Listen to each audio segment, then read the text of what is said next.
அஸ்ஸலாமு அலைக்கும். இன்றைக்கி ராபியா குக்கிங்கில் என்ன செய்ய போகிறோம் அப்படி பார்த்தீங்கன்னா, நேற்று வந்து எங்கள் வீட்டில் இஃப்தாரில் வந்து நான் வந்து ஒரு சர்பத் வந்து செஞ்சேன். முலாம்பழம் அப்புறம் பழங்கள் வச்சு செஞ்சேன், ஜவ்வரிசிலாம் சேர்த்துட்டு.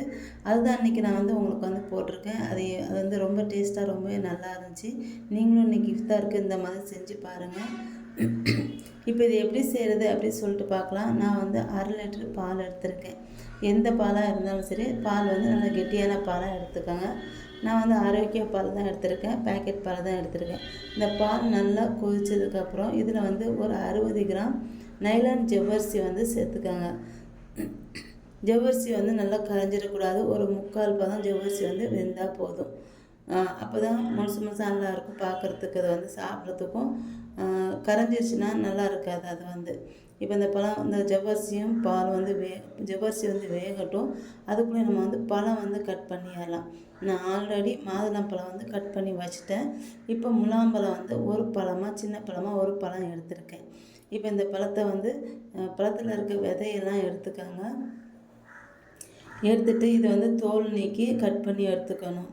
இதில் வந்து நான் வந்து மில்க் மேட்லாம் சேர்க்குவேன். மில்க் மேட் வந்து நல்லா டேஸ்ட்டாக சுவையாக இருக்கும். அதை சேர்க்குறதுனால நீங்கள் மில்க் மேட் வேண்டானாலும் பரவாயில்லை, மில்க் மேட் சேர்க்காட்டாலும் நல்லாயிருக்கும். நான் வந்து கொஞ்சம் நல்லாயிருக்கும், இன்னும் கூடுதல் சுவையாக இருக்கும் அப்படிங்கிறதுக்காண்டி வந்து இந்த மில்க் மேட்டை வந்து நான் வந்து சேர்த்துக்க போகிறேன்.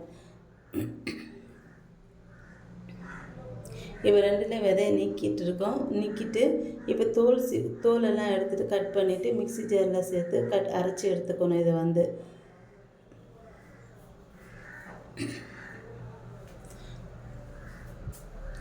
நாங்கள் சின்ன வயசில் வந்து இந்த விதையெல்லாம் காய வச்சு உப்பு போட்டு சாப்பிட்ருக்கோம். நீங்கள் அந்த மாதிரி சாப்பிட்ருக்கீங்களா அப்படின்ட்டு கமெண்ட்டில் சொல்லுங்கள். இப்போ பாருங்கள், விதையெல்லாம் எடுத்து கட் பண்ணியாச்சு. இப்போ இது வந்து மிக்ஸி ஜாரில் வந்து சேர்த்துறேன். சின்ன சின்னதாக கட் பண்ணிவிட்டு இந்த பழம் வந்து சும்மா சாப்பிடவே நாங்கள் சர்க்கரை போட்டு சாப்பிடுவோம். ரொம்ப டேஸ்ட்டாக ரொம்பவே நல்லாயிருக்கும் இந்த பழம் வந்து. இப்போ இந்த பழத்தை வந்து மிக்ஸி ஜாரில் சேர்த்துடலாம். இது வந்து பழம் வந்து உடம்பு குளிர்ச்சியும் கூட. இது வந்து ஃபஸ்ட்டு ஒருக்கா அரைச்சி எடுத்துகிட்டு திரும்ப வந்து இதில் மில்க் மேட் வந்து நான் சேர்த்துக்கிறேன். நான் இனிப்பு நீங்கள் வந்து மில்க் மேட் சேர்க்கலனா ஒரு 100 கிராம் சர்க்கரை வந்து சேர்த்துக்கோங்க. நான் வந்து மில்க் மேட் சேர்க்கறதுனால சர்க்கரை எதுவும் சேர்க்கலை. இப்போ பாருங்கள், மில்க் மேட் சேர்த்துட்டு ஒருக்கா அரைச்சி எடுத்தாச்சு. அடுத்து இப்போ வந்து பால் ஜவ்வரிசி வந்து வெந்துச்சா பார்த்தலாம். இப்போ ஜவ்வரிசி வந்து நல்லா வெந்திருக்குது. இப்போ வெந்ததுக்கப்புறம் இதில் ஒரு ஸ்பூன் 2 ஸ்பூன் நிறையா வெண்ணிலா கஸ்டர்ட் பவுட்ரு வந்து கொஞ்சம் தண்ணியில் கரைச்சி வச்சுருக்கேன். இதை வந்து இதில் சேர்த்துக்கிறேன். கஸ்டர்ட் பவுட்ரு இல்லைன்னா கார்ன்ஃப்ளவர் ஒரு 2 ஸ்பூன் சேர்த்துக்கோங்க. வெண்ணிலா எசன்ஸ் வந்து 1 ஸ்பூன் சேர்த்துக்கோங்க. இப்போ இது வந்து ஒரு கொதி வரணும். ரொம்ப சேர்த்துறாதீங்க. ஒரு 2 ஸ்பூன் நிறைய போதும். கொஞ்சம் திக்காகணும். அந்த பால் ஜவ்வரிசி எல்லாம் இருக்குது பார்த்திங்களா, அது வந்து கொஞ்சம் திக்காகணும். இது வந்து நல்லா க்ரீமியாக டேஸ்ட்டாக ரொம்பவே நல்லாயிருக்கும். பாருங்கள், இது வந்து நல்லா ஒரு கொதி வந்துட்டுருக்கு. இப்போ கொதி வந்ததுக்கப்புறம் இதை இறக்கி நல்லா ஆற வச்சிடணும். இது வந்து ஃப்ரிட்ஜில் வச்சு சாப்பிட்டா தான் நல்லாயிருக்கும். இப்போ ஆற வச்சிடலாம். இது பாருங்கள், இது வந்து ஆறுனதுக்கப்புறம் எப்படி இருக்குது பாருங்கள். இந்த மாதிரி இருக்கிற மாதிரி காய்ச்சிக்கோங்க. நீங்கள் கஸ்டர்டு ஜவ்வரிசி பால் இதை வந்து இப்போ இதில் வந்து அரைச்சி வச்சுருக்கோம் பார்த்திங்களா முலாம்பழம், அதை வந்து சேர்த்துக்கிறேன். இதை சேர்த்துட்டு இதில் நீங்கள் வந்து சர்க்கரை வேணால் கொஞ்சம் ஆட் பண்ணிக்கோங்க. எனக்கு வந்து அந்த மில்க் மேட் இனிப்பே சரியாக இருந்துச்சு. ஆனால் நான் வந்து சர்க்கரை வந்து சேர்க்கலை. இப்போ இதில் மாதுளம்பழம் வந்து நான் வந்து சேர்த்துக்கிறேன். நீங்கள் எந்த பழம் வேணாலும் சேர்த்துக்கோங்க. நான் வந்து மாதுளம்பழம் மட்டும்தான் சேர்க்குறேன் இதில் வந்து.